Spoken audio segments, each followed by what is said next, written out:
Hey guys, welcome to another episode in the deep playthrough of Gran Turismo 7. I wanted to call it a small hiatus from the single player campaign, but it actually turned out to be like, I don't know, 20, 30 plus episode sidetrack because the GT Sport online modes opened up.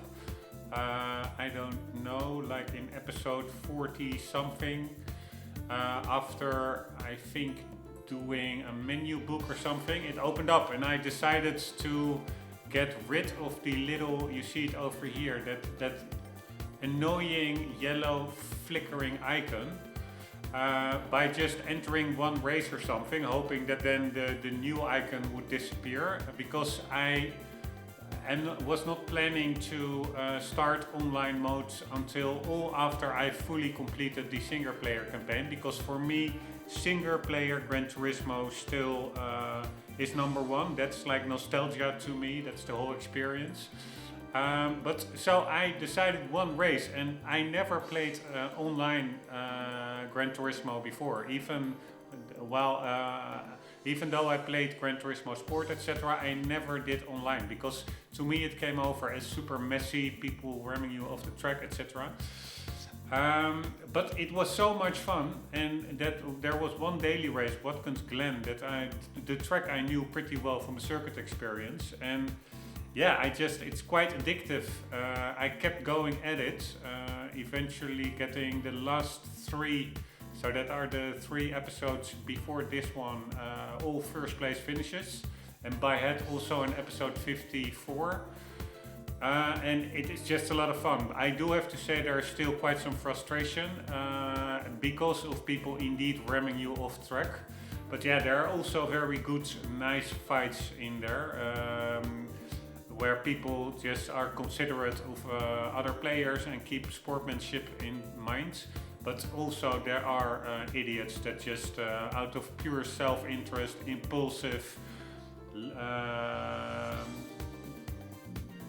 retarded actions just drive you off track so they can gain one place. It's super annoying because you have to wait. If you're out of the race, you have to wait for the next one, and they're only every 30 minutes. So it's actually wasting people's real life time by doing that.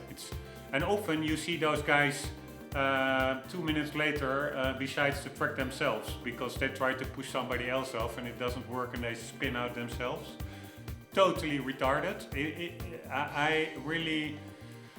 I want to say,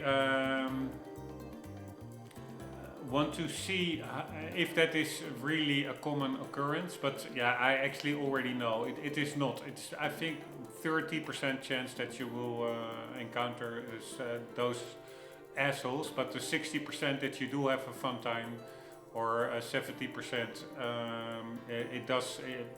that is worth more than that annoyance. So and also my aim is to get the highest driver rank. I think it's A or S, but S is really exceptional. I hope that the higher you get, the more serious and sportsman like the competitors, the participants are.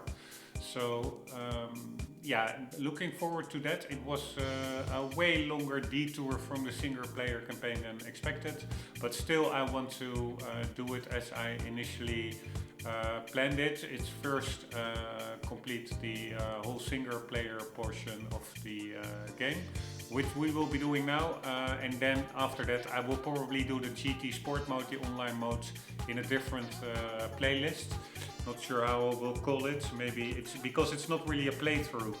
It's not like going from A to Z. It is just grinding through the daily races, maybe entering some championships, and the objective will be to become good at it, and at least driver ranking A. And I'm not sure how feasible driver ranking S is, but I will probably call it something like the road to driver ranking A or something. But that is for much later, and considering how slow I am progressing through the main game. But is there a Nobel Prize in Literature in 2016? Weird. I thought it was more science related Nobel Prizes. Anywho, what are we going to do? Yeah, I don't know. We have to check where we left off. I think we were busy with all the circuit experience, all the circuits that are currently opened up. I already did the circuit experiences, pretty sure, but we had a race to do over here. 2 races. So let's see what we have to do. Front, rear, Japanese challenge. 3rd place or higher. Let's see what the... It's 450 pp. Let's change the car. By the way, I also during the Watkins Glen daily races, the online part in the previous episodes, I did also mess about with the livery editor, and I made my channel icon. I made that into a decal so I can put it on the cars. Like you see on the top in the middle, the NSX Group 4, that was the car that I've been using. It has some Rombbb Keep on Gaming emblems on the car. It's pretty damn cool. It's really intuitive. The only problem was making the file itself. It needs to be an SVG file, so you cannot simply put any JPEG or GIF or PNG pic and upload it and put it on your car. No, it needs to be SVG. It is, I always forget what the S is for. The V and the G are vector graphics. SVG. Let's check it out. I've been looking this up for 3 times. I always forget it. Scalable, maybe. Yes, scalable vector graphics.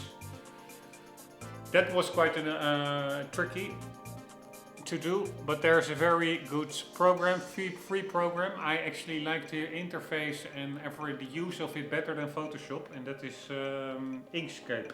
So if you want to make decals for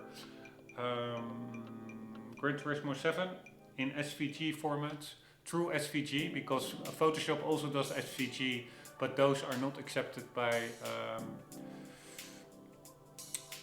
GT7 in the upload platform, so then I really recommend Inkscape. Anyways, we need a 450 pp Japanese car. Why can't we take that? It's front rear. I wanted to say that Honda, is it a Honda Integra? Type R or something. We had a pretty cool Integra. At least, now I want to be sure. Sorry, I'm a little bit slow getting into it. First, by the way, I will quickly show off my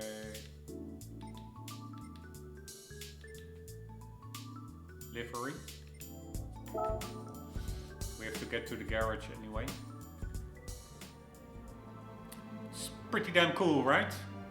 I find this, and I was not such a big fan of the NSX, but to be honest, it drives really nice. You can really throw it about.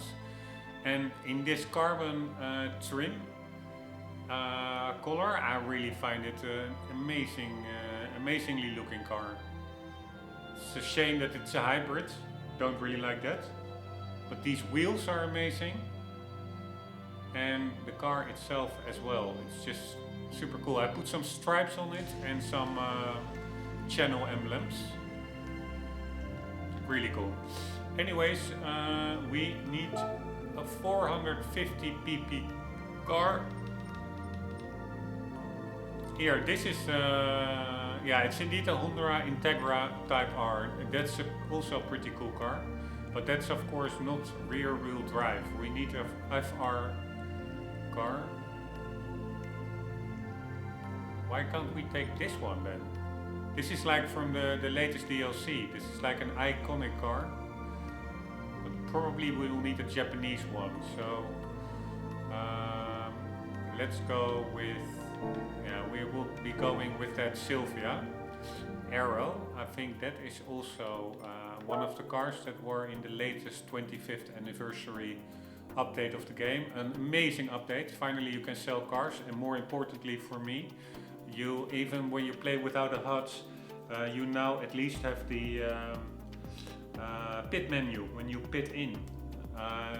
Before that was not there. It was a total crazy omission, but now finally, almost a year after release, they updated, they fixed that in an update.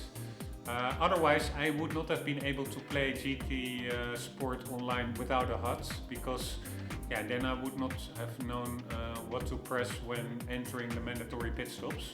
It's still quite hard. A couple of times I ran out of fuel, and that is because without a HUD, yeah, you really have to have no real, you have no visibility on your fuel gauge. So I just try to do it by head a bit, counting the laps by head. But still, it's quite a bit of a hassle, but it's for sure worth it to me. It's so much more immersive without a HUD. I will not be putting on the HUDs, even if it will cost me a couple of races. Anywho,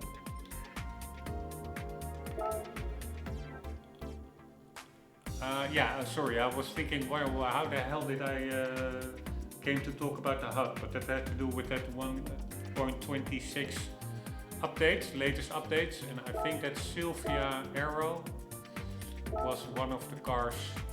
This one that it was newly added last week, so let's go with that one. And what do we need to do? Is this only a race or is it a championship?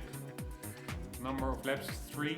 Practice your power slides in this event against 450 pp class Japanese sports cars with an FR layout. Alright, let's do that. Should not be too hard. Although of course I don't know the car, but Tsukuba I know pretty well. What do these guys have to say? Why do I love the Toyota 86? I'd say for the feeling you get when it takes a corner, it's something really unique to real wheel drive cars. Hey there, I'm Ryan Derouch. The Tsukuba circuit is also used for license tests. If you take your National B and A license, you'll get to know the Tsukubas pretty well. You'll get to know Tsukuba, alright. Weird little dialogues, really minimal. I prefer not to have these real life persons. Also that girl that pops up when you fail circuit experiences, just super annoying. When you're grinding, you're frustrated that it's not working, you're slowly but surely making progress, and then every 4 or 5 fails, she comes in like, hey, you need to take a breather, and it's super annoying.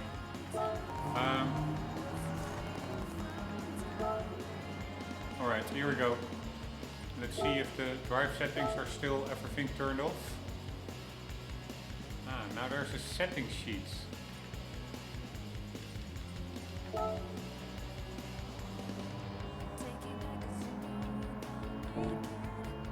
Alright, I assume that is not a setting sheet I made for the previous car.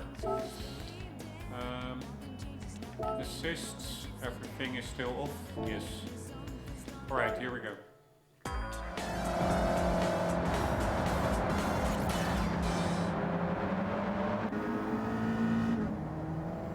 Alright, 3 laps. I hear a turbo spooling up. Oh shit! Pressing, I'm such an idiot. Pressing the clutch pedal instead of the brake. I moved my seat a little bit, so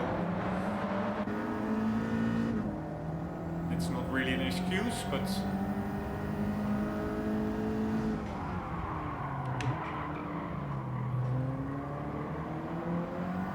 holy shit! I forgot. That really didn't happen with the NSX. Because of the 4-wheel drive, it really had amazing traction out of corners. Should be a little bit more careful with getting on the gas in this one. Alright, here we go, no more kidding around.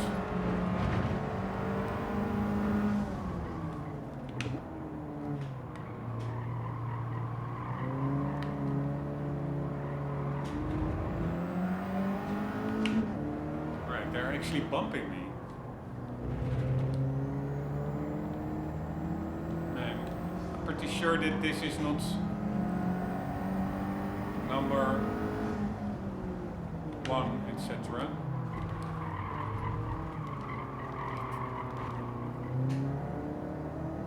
Here we go. Number 1 and 2 are in front. Right, little bit of slipstreaming.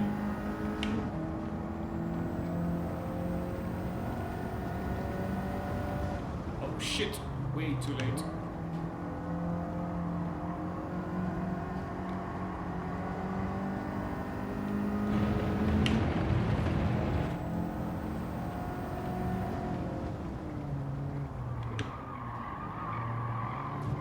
Whoops, sorry.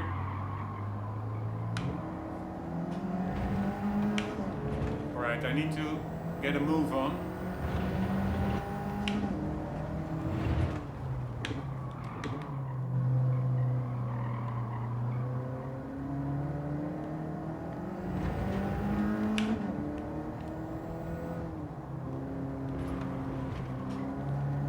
Damn it. Braking way too much.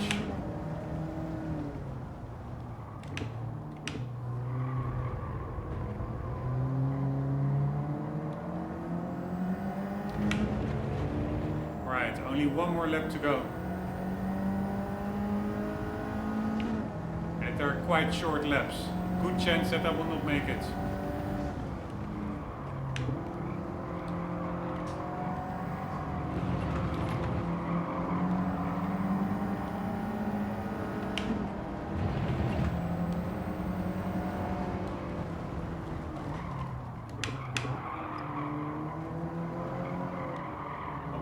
We're going 3 right through that corner. God damn it. Now the first place car really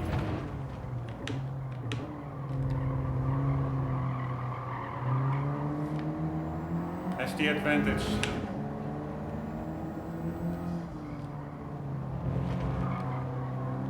God damn it, that guy braked way too much.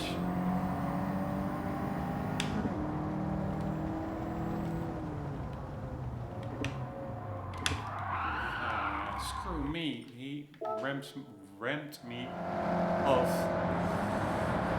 Right, here we go. We can do this. I now know the car a bit better.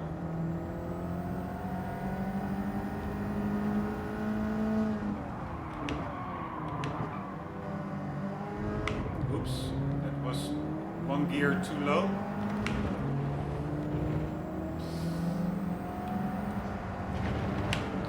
I mean, I for sure, oh shit. I really like online, but there is also really nothing beats old school. This really is what Gran Turismo is about for me. These little Japanese cars, single player. I wanted to say no guys who ram you off track, but you see AI actually also can ram you off track, but anyways, this is what it's all about. Right, I don't know exactly where the correct braking point is. Oops. That felt really, well, that slide. I went off the power a bit to control it, and it felt really natural.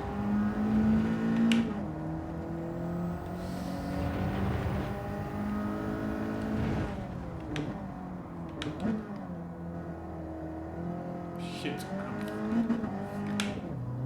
Fuck me, I misshifted.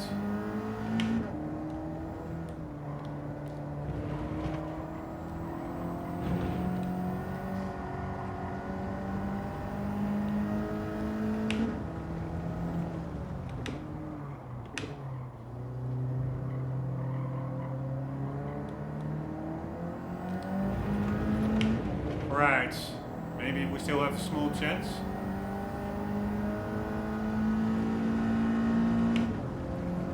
really feel that the sound design is really pretty good. I knew it would be an improvement on previous Gran Turismo games, but it's not only an improvement, it's just genuinely good. I thought that an improvement would still lack in comparison to other racing games, but for Gran Turismo standards it would be at least a bit better. But even compared to other games, it's like this car, when you bring it through the higher RPMs, it really feels pretty good, or it sounds pretty good. Pretty believable, I would say.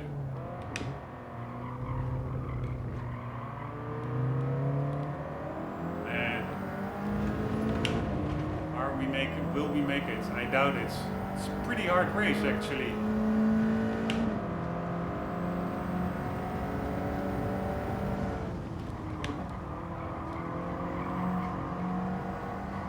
Drifting through the corner. Pretty damn cool. Woohoo! That was a cool little race. Let's watch the replay.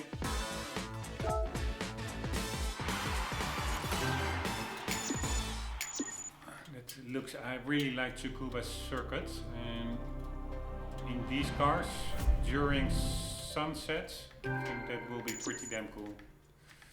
Let's check it out.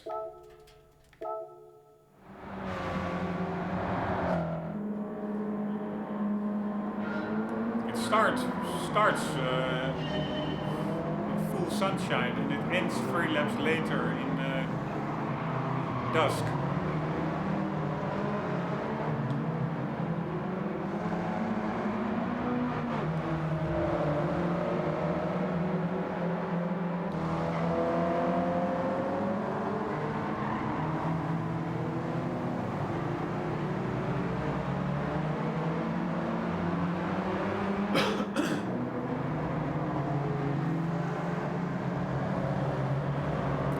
Such a cool game.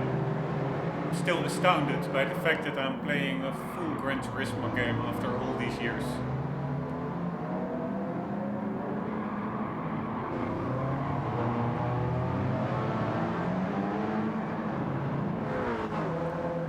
Physics have been improved tremendously, sound improved tremendously. HDR. The level of detail around the tracks is also amazing. And in Watkins Glen you have like the grandstands. I really did, I think, 30 races or something, 10 laps each. So I went 300 laps around Watkins Glen. And there were really often times that I saw things on the trackside that I didn't notice before. Little details like a crane with a camera person in it, or the helicopter flying super far in the distance. It's really all about the little details that makes it so believable. Here, check out the crowd at the back. They really do crowds very well. Believable poses.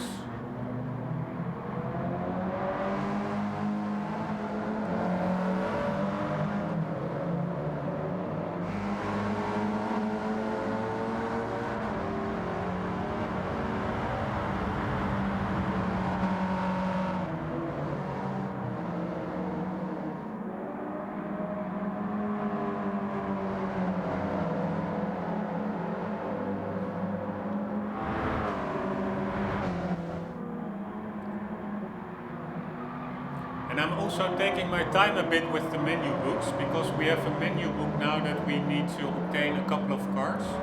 We can also just buy those cars, then you're done with it. But alternatively, you can enter races to win the cars, and I will be doing that.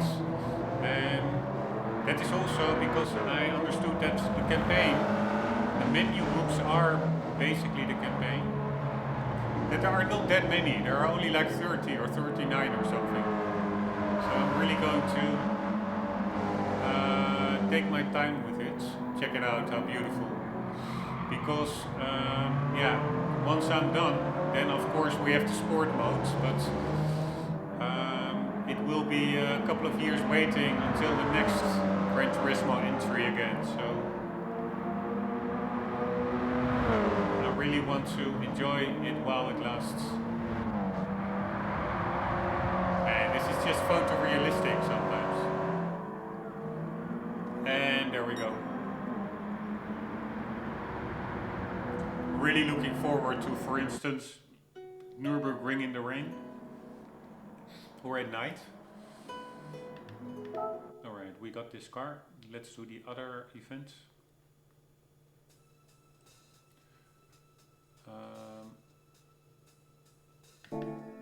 Which will be this one.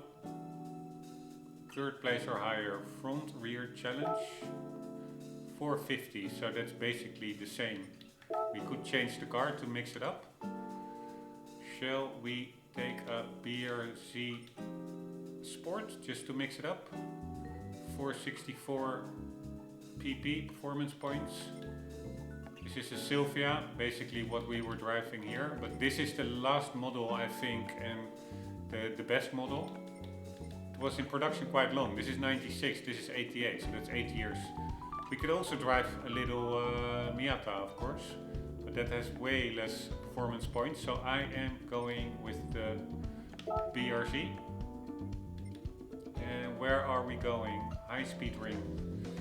Alright, let's do that. But in the next episode, because guys, I'm hitting the 24-5 minute marker. Unfortunately, cannot make the episodes too long because otherwise YouTube will not process the HDR part of the footage if the file sizes become too big. Hope you enjoyed. Hope to see you in the next one. For the meantime, don't forget always to keep on gaming. Later.